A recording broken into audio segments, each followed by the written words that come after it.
Welcome to Business Book Daily. Today I'm breaking down The Facebook Effect by David Kirkpatrick, a book about how Facebook grew from a college network into one of the most influential technology companies in the world.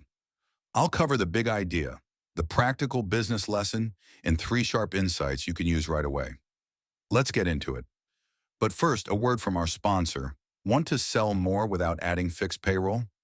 A lot of smart operators hire commission-only reps, experienced sellers who get paid only when they produce results. If that sounds like a smarter way to scale, post your opportunity at commissiononly.com. Thousands of motivated reps are actively looking for performance-based roles right now. Commissiononly.com.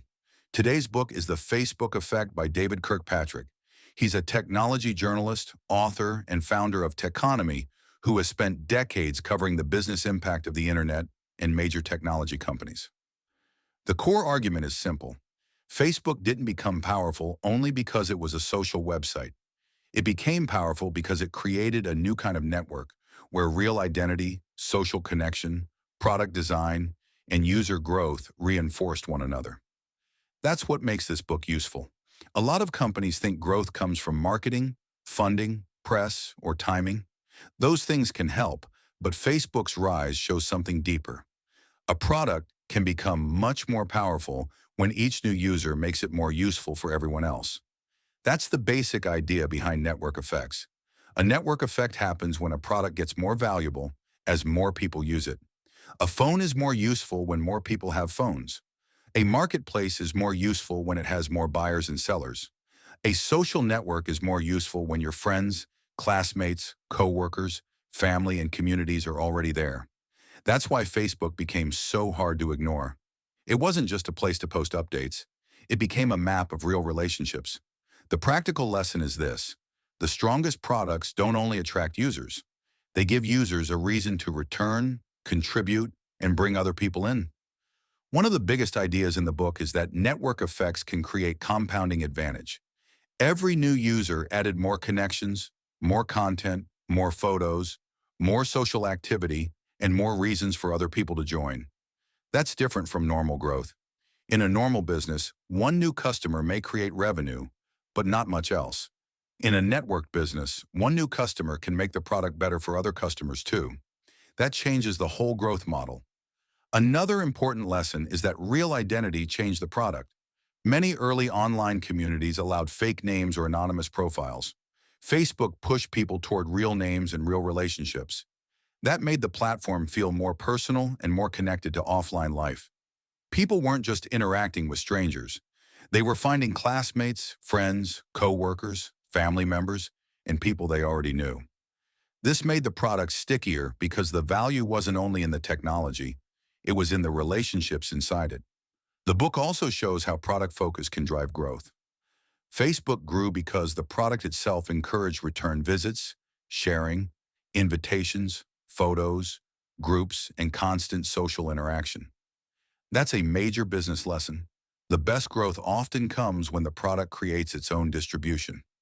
Marketing can bring people in, but the product has to give them a reason to stay. Even better, the product gives them a reason to invite others. Think about a project management tool. It becomes more useful when teammates join. A marketplace becomes more useful when more buyers and sellers participate. A community becomes more useful when members share knowledge. A collaboration tool becomes more useful when the whole team uses it instead of one person. That's product-led growth at its best. Another key idea is founder control.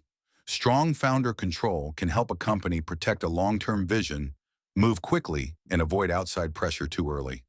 That can be a huge advantage when a company is building something new and the market doesn't fully understand it yet.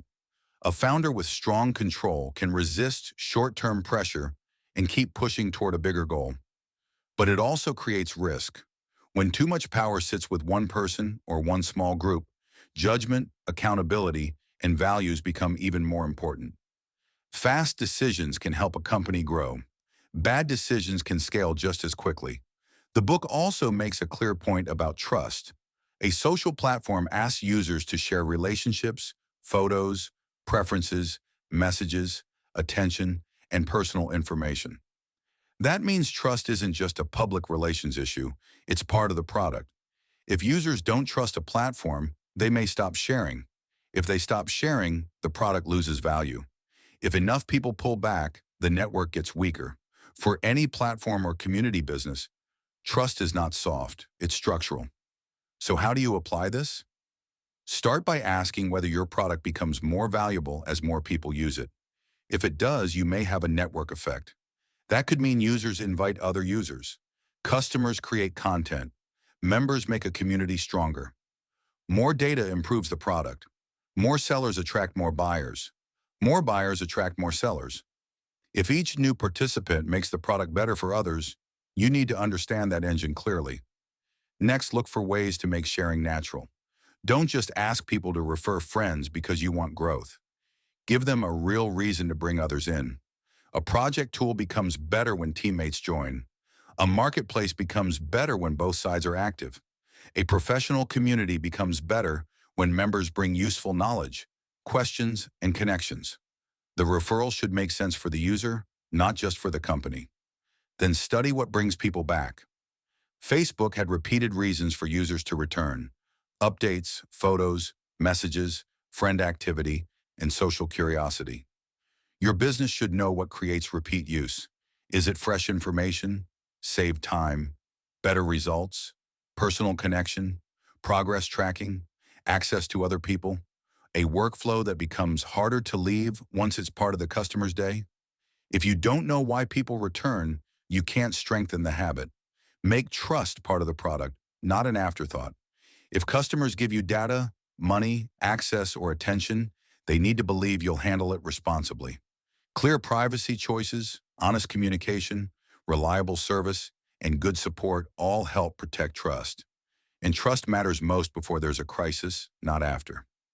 Be careful with growth that outruns judgment. Fast growth can make every decision feel urgent, but speed doesn't remove responsibility. The bigger a platform or company becomes, the more its choices affect customers, employees, partners, and markets. Strong leaders build systems for accountability before the stakes get too large. Think about identity too. People use products not just for function, but for what the product says about them and how it connects them to others. A business becomes more powerful when it understands the role it plays in a customer's social life, work life, status, community, or daily routine. Protect the core experience. Many companies grow by adding features, markets, and revenue streams. But too much complexity can weaken what made the product valuable in the first place. Keep asking what users come for, what they'd miss if it disappeared, and what might make them trust the product less. Finally, remember that distribution and product are connected. The best growth often comes when the product itself creates sharing, return visits, and loyalty. Marketing can bring people in, but a strong product gives them a reason to stay and invite others. Now, here are 3 insights worth sharing. First, the strongest products don't just attract users, they become more valuable every time the right new user joins, contributes, shares, or brings others into the system. Second, network effects can make growth look effortless, but they're built on hard product choices. The product has to give people a real reason to return and a real reason to bring others in. Third, trust isn't a soft issue for a platform business. When users share identity, data, relationships, or attention, trust becomes part of the product itself. Today's closing sponsor is memoirghostwriting.com. Many of the best business books start as ideas leaders have been refining for years. Memoirghostwriting.com works with founders, executives, and industry experts to turn those ideas into polished business books that build authority, attract leads, and open doors. They handle everything from interviews to writing, to editing, to publishing. If there's a book in your head that should already be helping your business, learn more at memoirghostwriting.com. That's it for today. See you next time.